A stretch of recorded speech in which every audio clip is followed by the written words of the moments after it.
Olá, queridos alunos, você já me conhece, sabe que eu sou o professor Romani Saboia, já dei uma aula de histologia para vocês e agora nós vamos em mais um conteúdo que cai com frequência no Enem. Então venha fazer parte dessa nova história, Universidade Leonel Brizola. Estamos aqui mais uma vez gravando nossa videoaula, beleza? Fisiologia humana. Quem olhou as provas do Enem deve ter reparado que cai com frequência fisiologia humana. Então esse é um conteúdo que você tem que ficar o quê?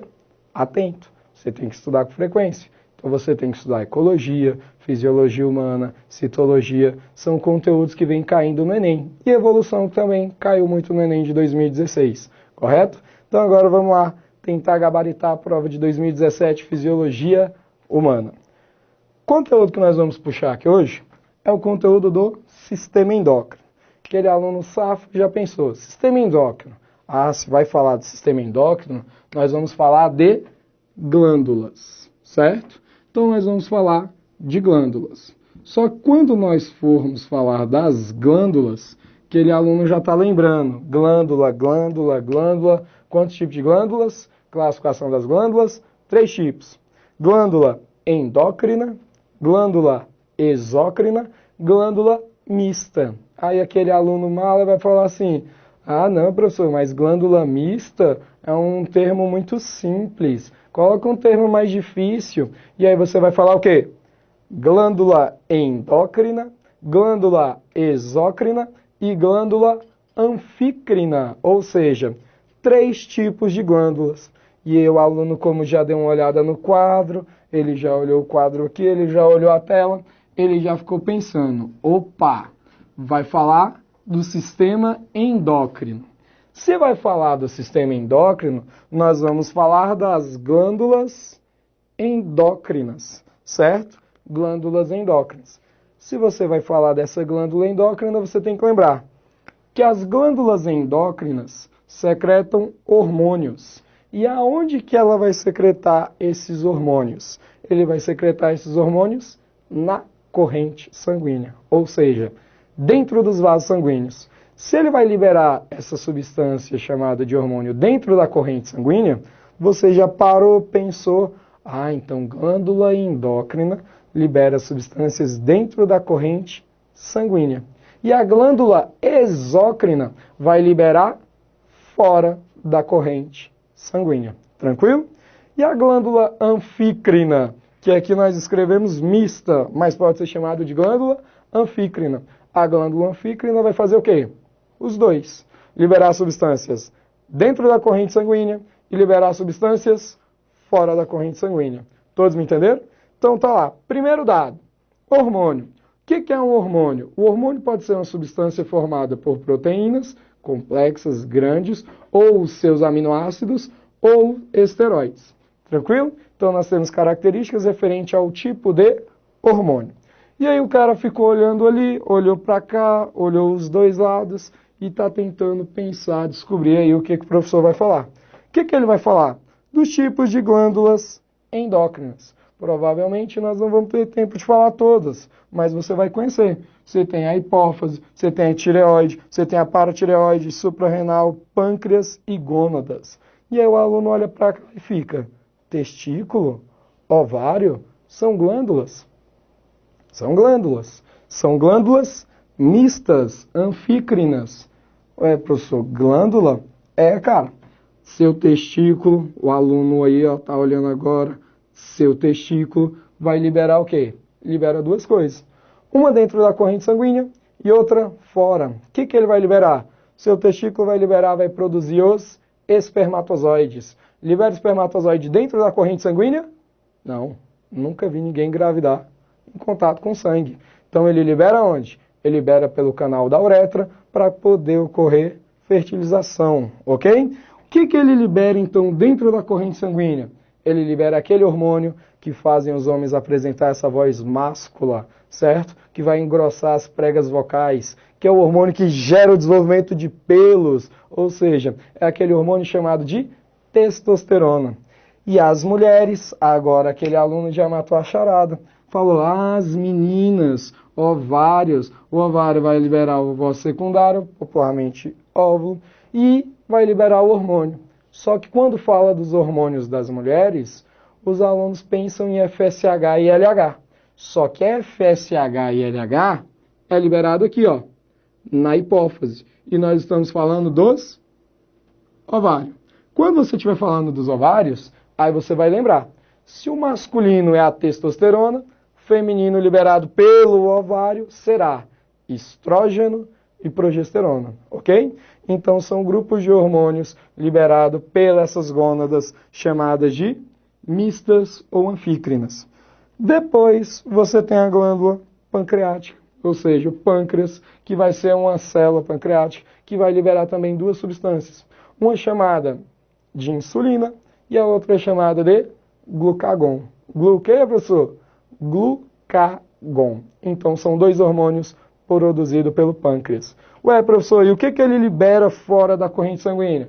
Pensa lá, fisiologia humana, sistema digestório. Ele vai liberar o suco pancreático, participando assim então do sistema digestório. Tranquilo? Você tem a hipófise, tireoide, paratireoide, suprarrenais, que são glândulas endócrinas. Para um pouquinho em casa, chega e dá uma lida em cada uma dessas glândulas. Para a gente adiantar aqui, nós temos o quê? Pâncreas, suco pancreático, que vai ser uma substância fora da corrente sanguínea, glucagon e insulina. Então você tem as células de Langerhans, que vão fazer o quê? Produzir esses hormônios. Por que eu pulei logo para o pâncreas? Devido ter caído no Enem. Então já é uma questão que caiu no Enem do ano de 2000 e é uma questão que caiu no Enem do ano de 2016, é uma questão que caiu no Enem de 2010. Ou seja, então eles gostam de falar de diabetes, certo? Ué, professor, diabetes tem alguma coisa a ver com pâncreas? Sem dúvida. Normalmente quando você fala de diabetes, você escuta falar de insulina. E aí você vai lembrar que existem dois tipos de diabetes, mellitus e insípidos. Como você está olhando aí, deixei tudo discriminado, tudo anotadinho para ficar fácil a sua interpretação. Diabetes mellitus, ligado aos níveis ou ação da insulina. E aí o cara começa a pensar, opa, insulina, qual a ação dela?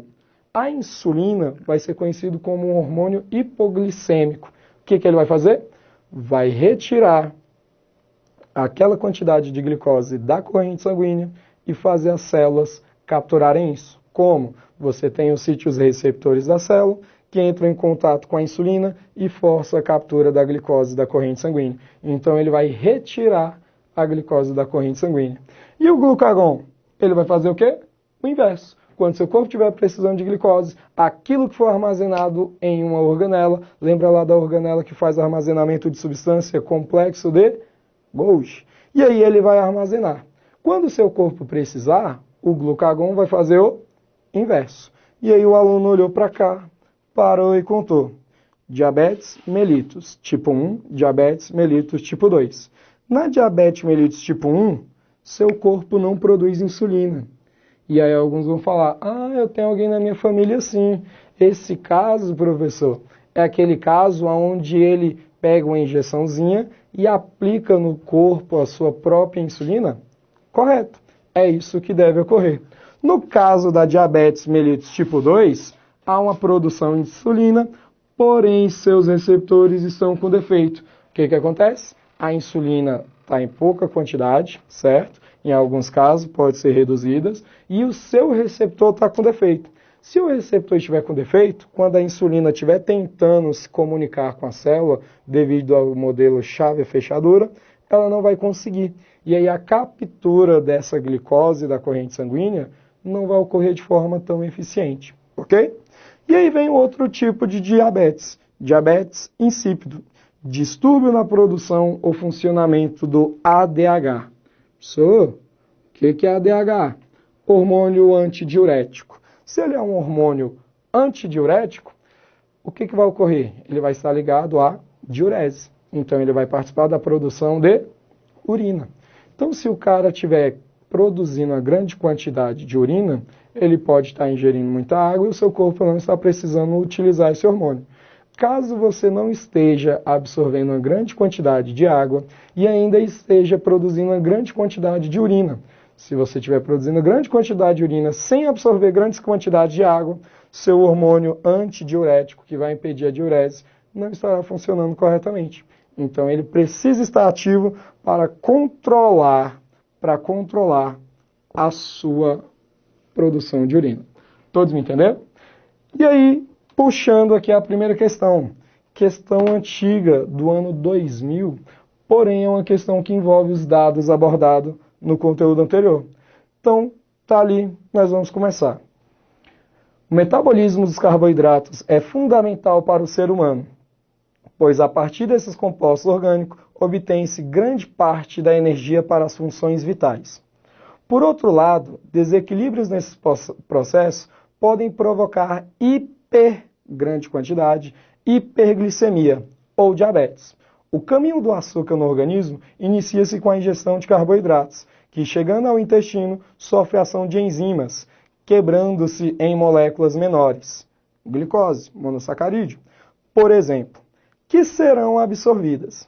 A insulina, hormônio produzido no pâncreas, é responsável por facilitar a entrada de glicose nas células. Se uma pessoa produz pouca insulina ou se sua ação está diminuída, dificilmente a glicose pode entrar na célula a ser consumida. Ou seja, ele explicou o que nós tínhamos no slide anterior.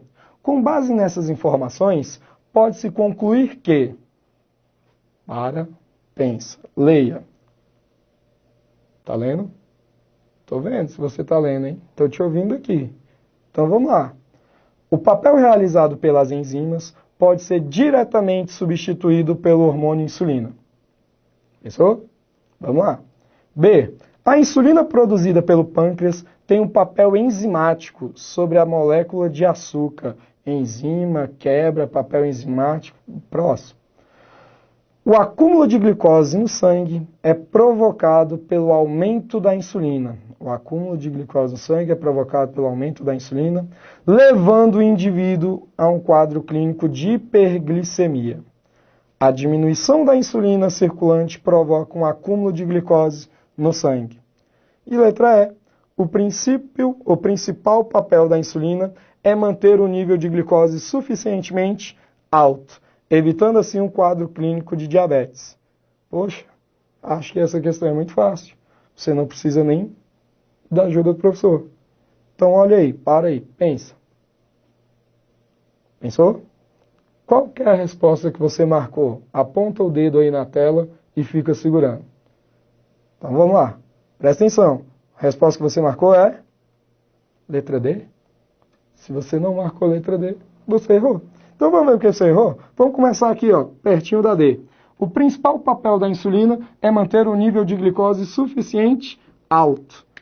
A glicose tem que estar alta no corpo. A insulina faz isso. Se você procurar no texto, ele vai falar sobre a insulina, que vai fazer o quê? Diminuir a quantidade de glicose. Então a resposta, letra E, você não poderia ter marcado. Letra C. O acúmulo de glicose no sangue é provocado pelo aumento da ação da insulina. Se eu aumentar a ação da insulina, eu vou aumentar o acúmulo de glicose ou eu vou diminuir? Opa, então tá o quê? Também está errado. Beleza? Letra B. A insulina produzida pelo pâncreas tem um papel enzimático. A insulina que vai degradar a molécula de açúcar? Também não. Ela vai facilitar a entrada da glicose nas células. E aí ele fala basicamente a mesma coisa. O papel realizado pelas enzimas pode substituir o hormônio da insulina. A enzima vai facilitar a entrada da glicose na célula? Também não. Sobrou apenas letra D. Poxa, professor, eu errei. Calma, tem mais uma chance. Então vamos mais uma chance aqui para você tentar acertar mais uma questão. Essa questão é antiga, do ano de 2000. Agora você tem a questão de 2016. Portadores de diabetes insípidos, opa, você já tem um dado, tem que lembrar, diabetes insípidos, reclamam da confusão feita pelos profissionais da saúde quanto aos dois tipos de diabetes, diabetes mellitus e insípidos. Enquanto o primeiro tipo está associado aos níveis ou à ação da insulina, o segundo não está ligado à deficiência desse hormônio. O diabetes insípidos é caracterizado por um distúrbio na produção ou no funcionamento do hormônio antidiurético, na sigla em inglês ADH, secretado pela neurohipófise, para controlar a reabsorção de água pelos tubos renais. Ou seja, dá para falar de fisiologia humana dentro da parte de sistema endócrino e dá para falar do sistema o quê? Aparelho urinário, produção de urina, sistema excretor. Então tá aqui, ó. Tendo em vista o papel funcional do ADH, papel funcional, controlar a reabsorção de água, ou seja, evitar a produção de urina. Qual o sintoma clássico de um paciente acometido por diabetes insípidos? Letra A, alta taxa de glicose no sangue. B, o aumento da pressão arterial. C, ganho de massa corporal. D, anemia crônica. E, desidratação. Pensa. Pensou? Marca lá a resposta. Põe o dedinho na tela aí. Segura o dedo na tela. Segurou? Vamos ver a sua resposta? Pensou? Vamos ver a resposta. Resposta, letra E. Ué, professor, não entendi. Se ele controla a quantidade de água, controla a quantidade de urina, e você não está controlando a quantidade, a produção da urina. Se você não está produzindo esse hormônio, o que vai ocorrer? A quantidade de urina vai ser constante. Então você vai ficar urinando constantemente. Se você estiver urinando constantemente, você vai ter um quadro clínico de desidratação. Todos me entenderam? Sendo assim, concluí mais uma aula aqui na Universidade Leonel Brizola. Venha fazer parte dessa nossa história.